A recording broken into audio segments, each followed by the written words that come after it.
بک خیر الخلق کلہم۔ ہم تجھ سے ہی مدد مانگتے ہیں۔ پچھلے جمعۃ المبارک کو یہ عرض کیا تھا کہ میرے کریم رب کے جتنے نبی ہیں، رسول ہیں اور اللہ کے دوست اور ولی ہیں، یہ سارے کے سارے اللہ کے شریک نہیں حبیب ہیں۔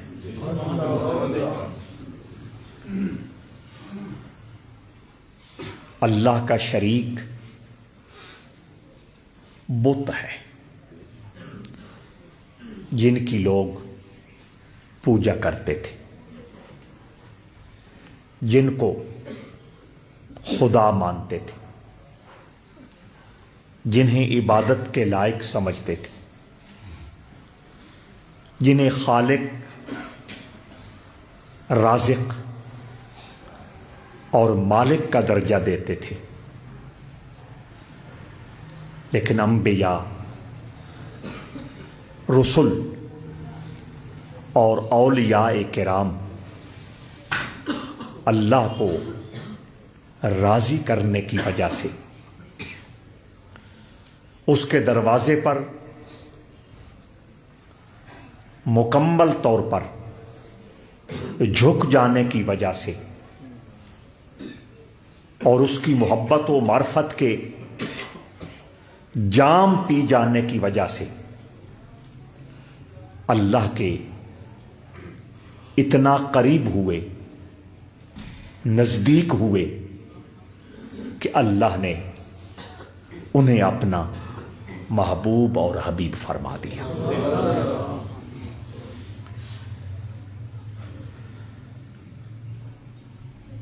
قرآن مجید نے ایک مقام پہ فرمایا کہ بت کھجور کی گٹھلی پر جو پتلا سا پردہ ہوتا ہے اس کے مالک بھی نہیں ہے، اور اس کے مقابلے میں اسی قرآن میں رب ذوالجلال نے نبیوں، رسولوں اور اپنے دوستوں کی ملکیت کا اعلان فرمایا ہے۔ آج ہم دوسری آیت کی طرف جا رہے ہیں جس میں بتوں کی نفی کی گئی، تردید کی گئی اور بتایا گیا کہ یہ کسی چیز کے مالک نہیں ہے۔ لا یملکون مثقال ذرۃ فی السماوات والارض۔ یہ اللہ فرما رہا ہے کہ آسمانوں اور زمینوں میں رتی برابر بھی کوئی شے ایسی نہیں جس کے مالک بت ہوں، اور وہی اللہ قرآن مجید میں ارشاد فرما رہا ہے، قل اللہم مالک الملک تؤتی الملک من تشاء۔ اپنے محبوب صلی اللہ تعالی علیہ وآلہ وسلم کو دعا کرنے کا حکم بھی دے رہا ہے اور دعا کرنے کا سلیقہ بھی سمجھا رہا ہے۔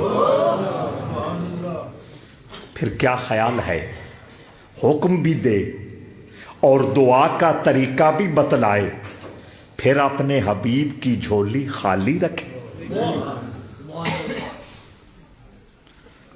قل، اے محبوب کہہ دیجئے، عرض کر دیجئے، دعا کے لیے اپنے لب وا کر دیجئے اور دعا کرنے کا سلیقہ اور طریقہ کیا ہے؟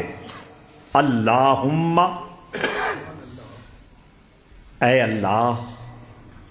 میں نے آپ کو عرض کیا تھا کہ ابن تیمیہ نے لکھا ہے اللہ الگ لفظ ہے اور میم الگ حرف ہے. اللہ کے ساتھ جب میم کو لگایا جاتا ہے تو میم کے گول دائرے میں رب کے سارے صفاتی نام چمکانا شروع کر دیتے ہیں.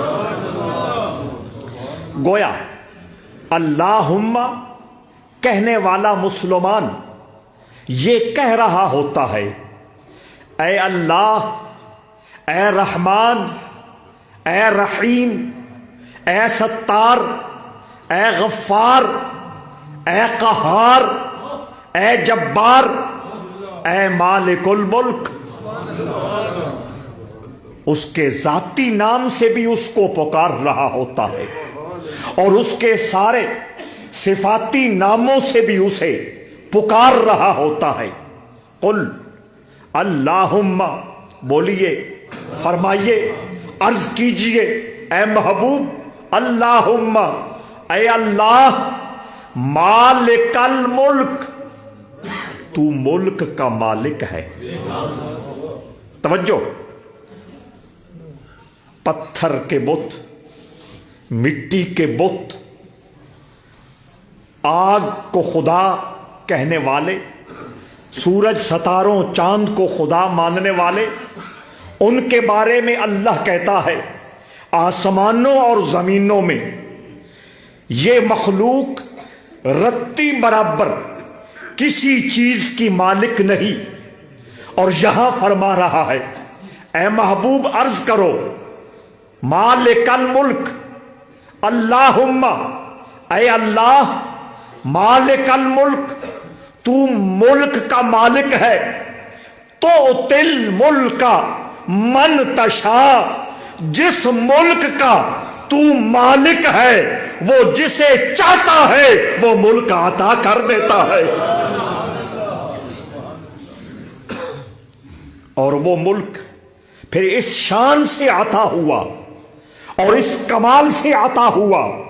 میرے کریم رب نے کہا اللہ نے میرے 2 وزیر آسمانوں میں رکھے ہیں، 2 وزیر زمینوں میں رکھے ہیں، اور فرمایا آسمانوں میں ایک وزیر کا نام جبریل ہے، دوسرے کا نام میکائیل ہے، اور زمینوں میں میرے ایک وزیر کا نام ابو بکر صدیق ہے اور دوسرے کا نام عمر فاروق.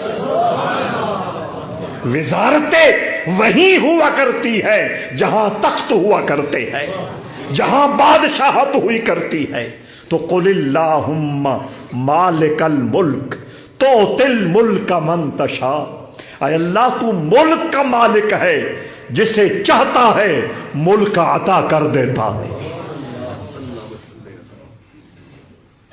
طالب علموں کے لیے ایک حوالہ عرض کرنے لگا ہوں. جن کے پاس قلم کاغذ موجود ہے وہ دیر نہ لگائیے گا. مکتبہ دیوبند کا مشہور نام اور بہت بڑا عالم اور بہت بڑا محدث شیخ محمود الحسن، ان کی کتاب ادلہ کاملہ، کتاب کا نام ادلہ کاملہ، صفحہ نمبر 152 152، اس پر شیخ محمود الحسن نے لکھا، اردو زبان میں کتاب ہے. شیخ محمود الحسن نے لکھا نبی پاک صلی اللہ علیہ وآلہ وسلم بعد از خدا مالک عالم ہے. نبی پاک صلی اللہ علیہ وآلہ وسلم بعد از خدا مالک عالم ہے، سارے جہان کے مالک ہیں. جمادات ہوں یعنی پتھر والی مخلوق ہو، یا نباتات ہو، درخت وغیرہ ہو، یا حیوانات بنی آدم ہو یا غیر بنی آدم، سب کے آپ مالک ہیں۔ اب فیصلہ دوستوں کے گھر چلا گیا، ہماری جان چھوٹی، توجہ ہے یا نہیں؟ فیصلہ گھر چلا گیا، وہاں سے اس کو ڈھونڈا جائے اور وہاں سے اس کی تحقیق کی جائے۔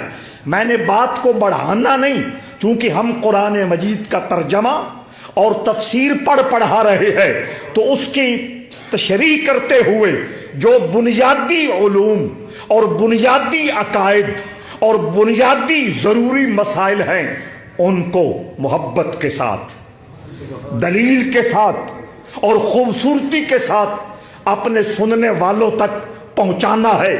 پھر میں بات دہرا دوں، اللہ فرماتا ہے بت آسمانوں اور زمینوں میں کسی چیز کے مالک نہیں ہے، اور محبوب کے بارے میں فرماتا ہے دامن پھیلا دے اور کہہ دے اے اللہ جس ملک کا تو مالک ہے وہ ملک مجھے عطا فرما دے۔ اور جب وہ ملک عطا ہوا، محبوب نے اعلان کیا میرے 2 وزیر آسمانوں میں ہے، 2 وزیر زمینوں میں ہے، اور اس کی شہادت دیتے ہوئے توجہ چاہتا ہوں، وہ لمحہ یاد کیجئے جب دشمنوں نے آ کے کہا تھا آسمان پر چمکنے والا چاند اگر گواہی دے دے کہ محمد اللہ کے رسول ہے تو ہم آپ کو مان جائیں گے۔ رحمت عالم نے کیا کیا؟ اپنی انگلی کو اٹھایا، چاند کا کلیجہ چر کے رہ گیا۔ اگر وہاں حکومت کا سما نہ ہوتا، رحمت عالم یہ اختیار استعمال نہ کرتے۔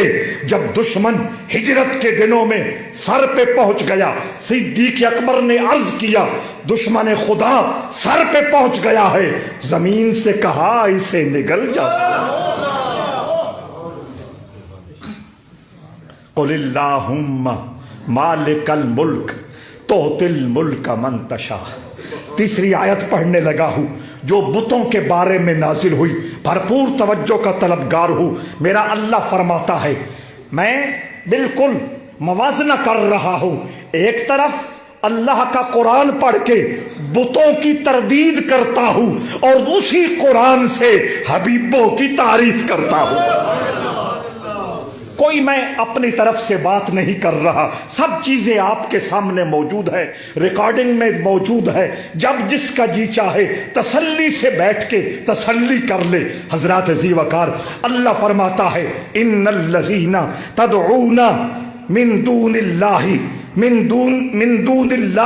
لن يخلقوا ذبابا ولو اجتمعوا له وان يسلبهم الذباب شيئا لا يستنقذوه منه۔ یہ قرآن ہے۔ اللہ فرماتا ہے کہ وہ لوگ جو اللہ کے علاوہ اللہ کے شریکوں کو پکارتے ہیں، اللہ کے شریکوں کو پکارتے ہیں، سنیں اللہ فرماتا ہے ان شریکوں کی بے بسی، ان شریکوں کی بے بسی، ان شریکوں کی بے بسی کا حال یہ ہے کہ وہ اگر چاہیں کہ ایک مکھی پیدا کریں وہ بھی پیدا نہیں کر سکتے۔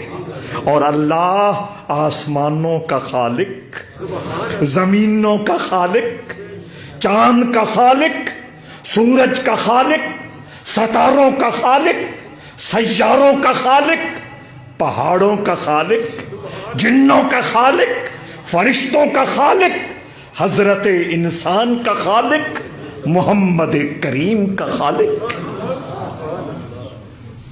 اور جو اللہ کے شریک ہیں، جن کو لوگ بلاتے اور پکارتے ہیں، اللہ فرماتا ہے لن یخلقوا ذبابا، وہ ایک مکھی بھی پیدا۔ بات ختم نہیں ہوئی، اور رب نے اپنی عظمت کو ظاہر کرنے کے لیے اگلے جملے میں اور گہرائی میں جا کے سمجھایا، فرمایا مکھی پیدا کرنا تو پھر بھی بڑی بات ہے، اگر ان شریکوں کے ہاتھ سے مکھی کوئی چیز چھین کے لے جائے یہ واپس بھی نہیں لے سکتا۔ کوئی سمجھ آ رہی ہے یا نہیں؟ وَإِن يَسْلُبْهُمُ الذُّبَابُ شَيْئًا لَا يَسْتَنقِذُوهُ مِنْهُ، اور فرمایا میں صرف ایک شریک کی بات نہیں کر رہا، ساری کائنات کے سارے زمانوں کے شریک اکٹھے ہو جائے پھر بھی ان کے ہاتھ سے مکھی اگر کوئی چیز چھین کے لے جائے وہ سارے اکٹھے ہو کے بھی اس کو واپس نہیں کر سکتے۔ بے بسی سمجھ آئی؟ اگر بے بسی سمجھ آئی اب مقام حبیب سمجھو۔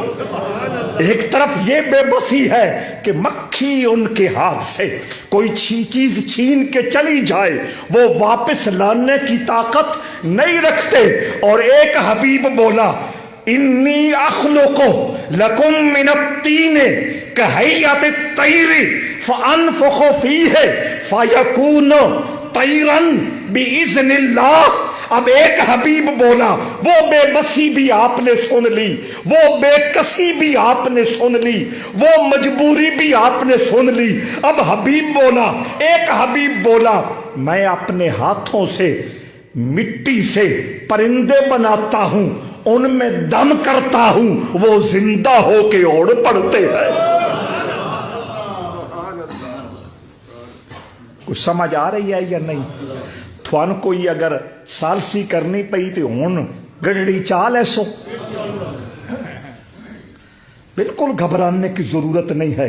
میں ہمیشہ اسی لیے کہتا ہوں تیرے عقیدے کے پیچھے اللہ کا قرآن بھی ہے اور سونے مصطفیٰ کا فرمان بھی ہے۔ کسی کمپلیکس میں مبتلا ہونے کی ضرورت نہیں ہے، کسی احساس کمتری میں مبتلا ہونے کی ضرورت نہیں ہے۔ تیری پشت کے پیچھے اللہ بھی ہے، اس کا مصطفیٰ بھی ہے۔ ان کے ہاتھوں سے مکھی کوئی چیز چھین کے لے جائے وہ واپس نہیں لا سکتے۔ اور ایک حبیب بولا، اور اس کا نام ہے عیسیٰ، اس کا نام ہے عیسیٰ۔ عیسیٰ کہتے ہیں کہ میں اپنے ہاتھوں سے مٹی کے پرندے بناتا ہوں، پھر ان میں پھونک مارتا ہوں، وہ اڑنا شروع کر دیتے ہیں۔ طالب علم متوجہ ہو جائیں، دوسرے لوگ بھی دھیان کریں، ان کو کبھی یہ کام دے گی بات جو میں عرض کرنے لگا ہوں۔ حضرت عیسیٰ کہنے لگے یہ جو کچھ میں کرتا ہوں اللہ کے اذن سے کرتا ہوں، اللہ کے اذن سے کرتا ہوں، اللہ کے اذن سے کرتا ہوں۔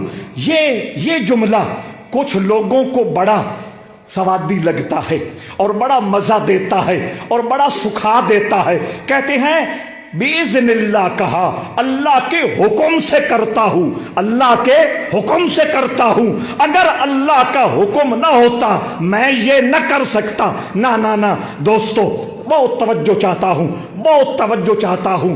ایک ہوتا ہے نرا اعلان، اور ایک ہوتا ہے اللہ کی شان کو سامنے رکھتے ہوئے عاجزی کا اعتراف کرتے ہوئے اللہ کی قدرت کا اظہار۔ میں اس کی بھی مثال قرآن سے دوں گا، ذرا پنجابی چ کھولنا ایک گل۔ عیسیٰ علیہ السلام آخیا میں پکھنوں بڑینا، پھوک مرداں وہ زندہ ہو کے اڑ پاؤندے نے، اور اے اللہ دے حکم نال کردا۔ تے یار لوگ آتے نا جی اللہ دے حکم ہے تاں ہی کردے نے، ان جو کدے کر سکتے۔ سمجھ آئی؟ میں یہ کہہ رہا ہوں کر سکتے ہیں، کر سکتے ہیں۔ فرق کیا ہے؟ حکم میں فرق کیا ہے؟ فرق کیا ہے یہی سمجھانا چاہتا ہوں۔ اور جو بات میں کرنے لگا ہوں اس کو میں نے کئی رنگوں میں بیان کرنا ہے، پہلے بھی کئی مرتبہ بیان کیا، آج بھی ایک رنگ میں بیان کرنا ہے، اگلے جمعے اسی کو اور رنگ میں بیان کرنا ہے۔ توجہ چاہتا ہوں، بھرپور توجہ چاہتا ہوں۔ حضرات ذی وقار بِإِذْنِ اللہ، اللہ کے حکم سے حضرت سلیمان تخت پہ بیٹھے ہیں۔ کہنے لگے کوئی ہے جو بلقیس کا تخت اس کے آنے سے پہلے یہاں آ کے رکھ دے؟ ایک جن کہنے لگا کچہری ختم ہونے سے پہلے میں تخت لا سکتا ہوں، اور آگے جملہ بولا انی لقوی امین علیہ امین، میں طاقتور بھی ہوں امانت دار بھی ہوں۔